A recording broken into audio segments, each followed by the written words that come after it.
ever-evolving digital landscape, for your business to thrive, you must adapt or die. Welcome to Marketing in the Age of AI, the podcast helping you harness the power of AI and marketing tools to revitalize and grow your business. And now here's your host, marketing expert and author of Authentic Marketing in the Age of AI, Emmanuel Rose.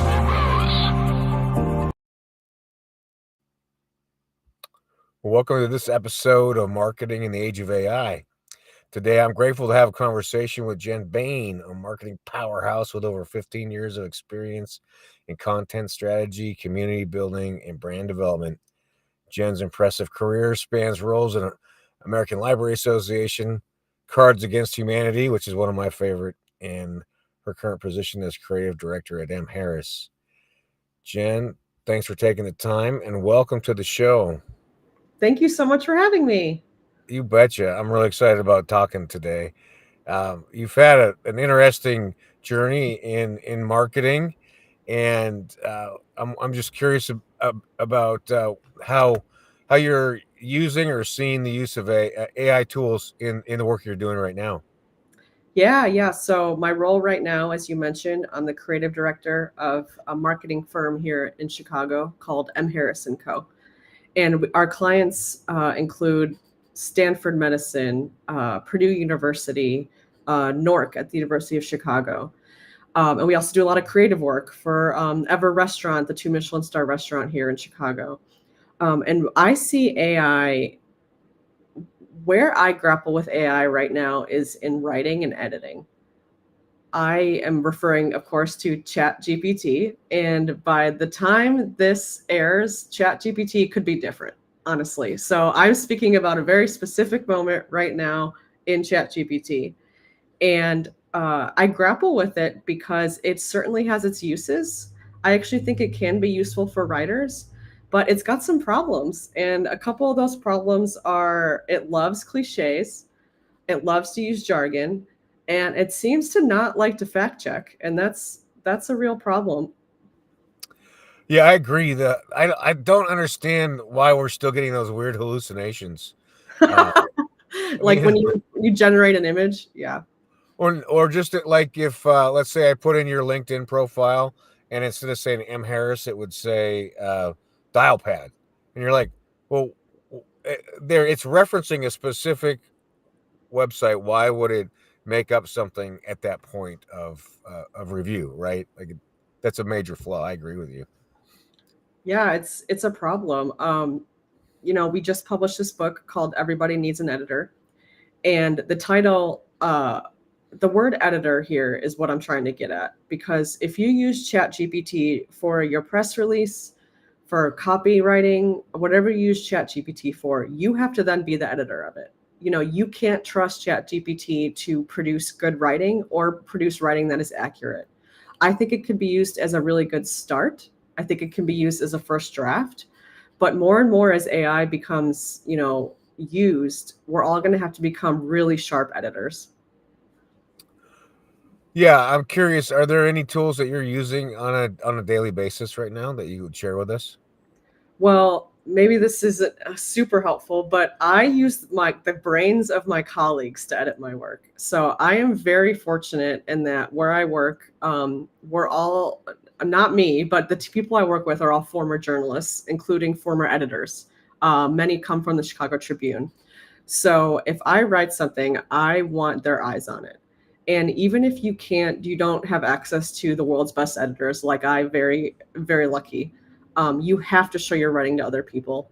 Don't show it to just ChatGPT. I mean, do show it to ChatGPT. I think that's a really good step, but please show your writing to other people. That is a tool that isn't like the eyes and instincts and emotions and lived experience. ChatGPT can't compete with that. Yeah, there's no doubt that at this point in its development, it's not. It doesn't contain the creative spark that we need and the experience we need in order to turn out A+ work, right? Right. What it can do is it's really good at structure and format. Like if you're writing a resume, a cover letter, an application, I do think it can be really useful in getting you organized. It can give you a really good start. So I do recommend it for that. But any piece of writing that has your byline on it, that has your name on it, like commentary, op-ed, personal essay, especially for something like college admission or an editorial you're submitting, I think ChatGPT in those situations should probably be pretty far away. You should not be using it. Well, then run me through some of the premises of the book. How what are you recommending that people do besides having a high level human editor? How do we those of us with small budgets manage to get our work edited? Yeah, that's a great question. So you want to know if you're not in my fortunate position to have really great colleagues, but you still have people in your life that you should be showing your work to. Here's an example, and we recommend this in the book. It's one of the many lessons in our book that I want people to know.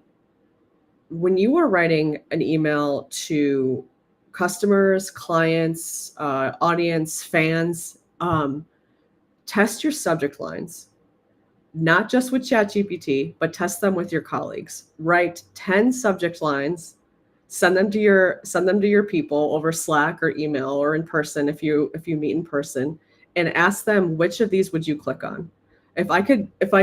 If you have 10 minutes to write an important email, I honestly think 9 of those minutes should be spent on the subject line.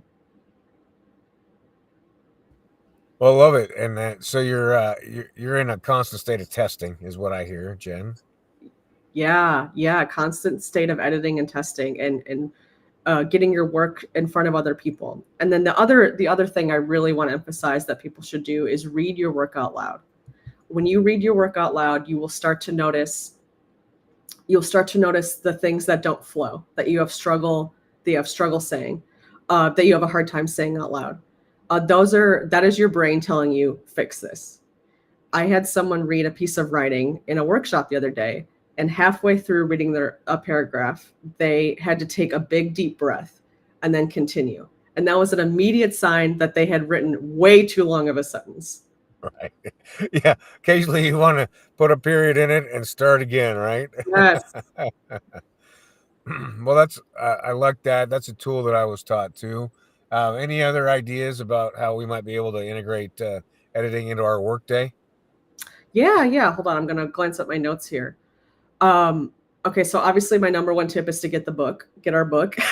Everybody needs an editor. I think it's on sale on Amazon, bookshop.org, any place, independent bookstores, wherever you live. But I want to emphasize how important editing is. And it is so important in business writing because you need to cut all the jargon and all the cliches from your writing. If I could emphasize that to our clients and get them to listen to me, that is exactly what I would say. No cliches, no jargon. Which Yeah. AI seems to love cliches and love jargon. And jargon is just so everyone understands what I mean by jargon, because the word jargon is almost jargon at this point. That's a good point. Yeah. By jargon I mean words and phrases that only people inside your own industry know. And if you are an architecture firm and your website is covered in jargon, and you might think, well, I'm only speaking to other architects or whatever the case may be. But that's not quite true, because the goal isn't your goal to expand your audience, isn't your goal to make your brand matter to more people. And that means you can't have any language that the average person walking down the street wouldn't understand. And people are usually too afraid to admit if they don't know something. So just assume they don't know what your jargon means and cut it from your writing.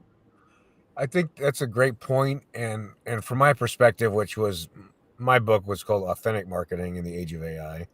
And so what the jargon just lumps you in with everybody else in the industry versus having the brand voice or the founder voice that you need in order to attract people when they're trying to compare and contrast you against other suppliers or vendors. So that's my that's exactly right. Writing cliches and jargon are empty words, and I think people often think that they're competing, that they're going up against their competitors, but they're actually competing for people's attention.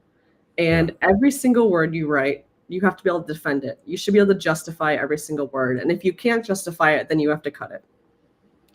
Yeah, we have 2.6 seconds to get attention, and then we have about 10 seconds to maintain somebody's attention. And as we know from our own experience in being of getting these 30,000 messages a day, it can be exhausting.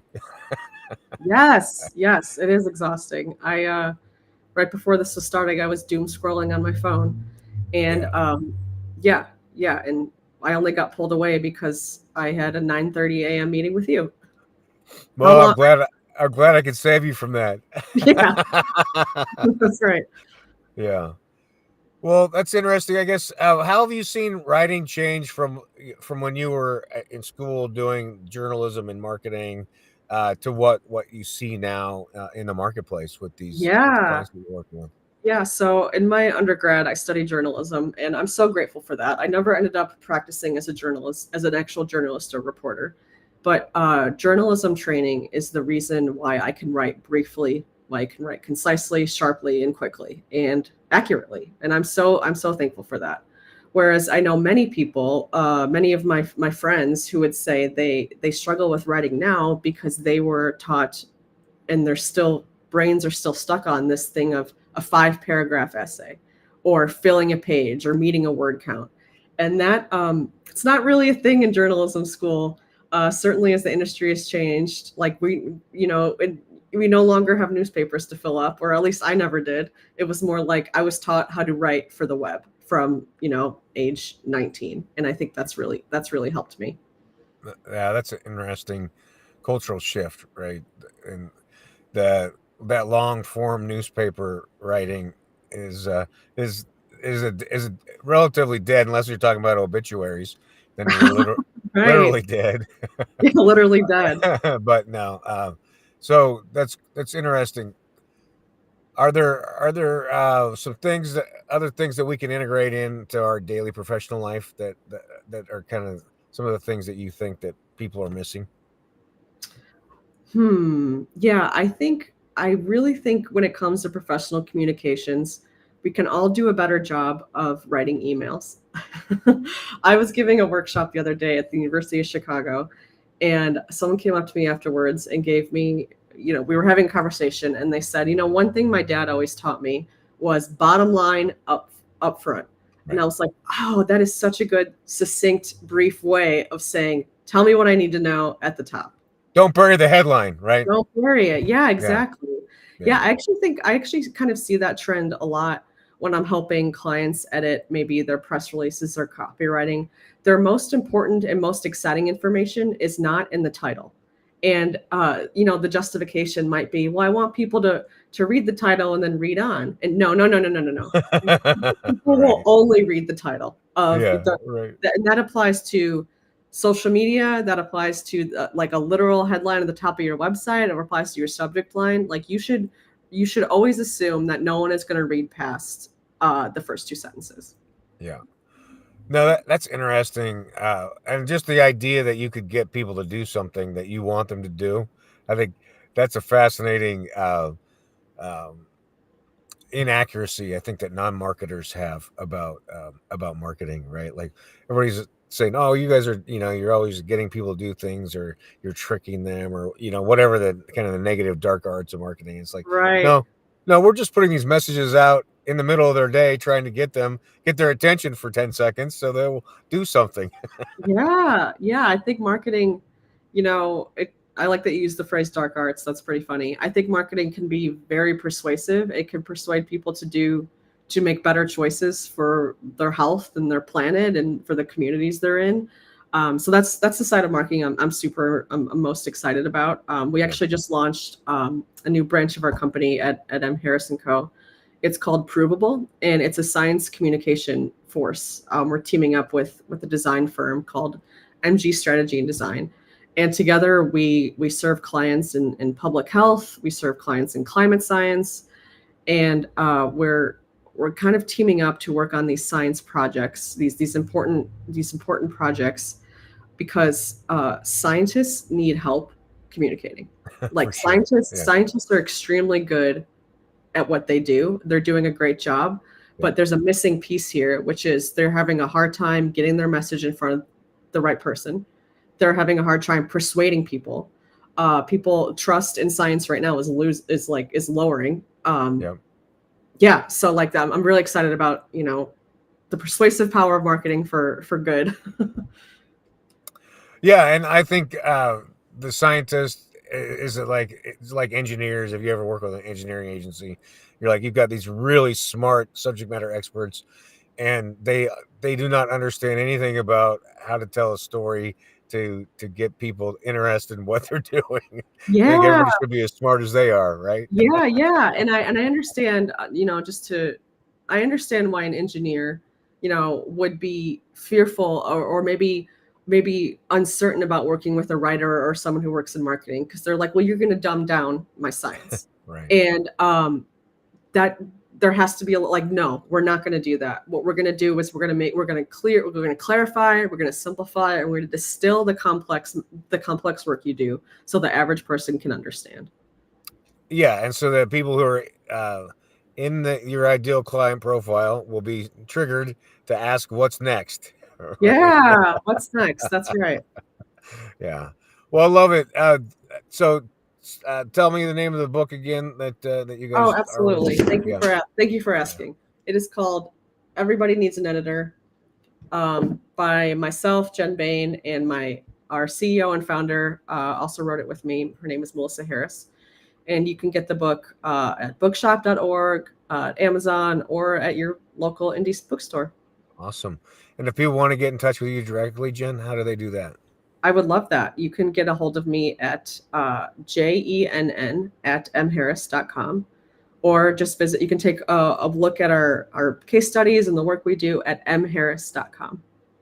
All right. Well, that sounds good. I appreciate your time this morning and sharing your insights on why everybody needs an editor, of which I agree with you entirely. So thank you very much. Thank you so much for having me.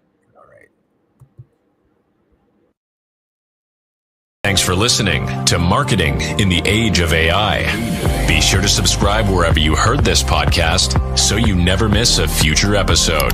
Your copy of Authentic Marketing in the Age of AI is available at Amazon.com or EmmanuelRose.com. You can also connect with Emmanuel on LinkedIn. Thanks again for listening, and we'll see you next time.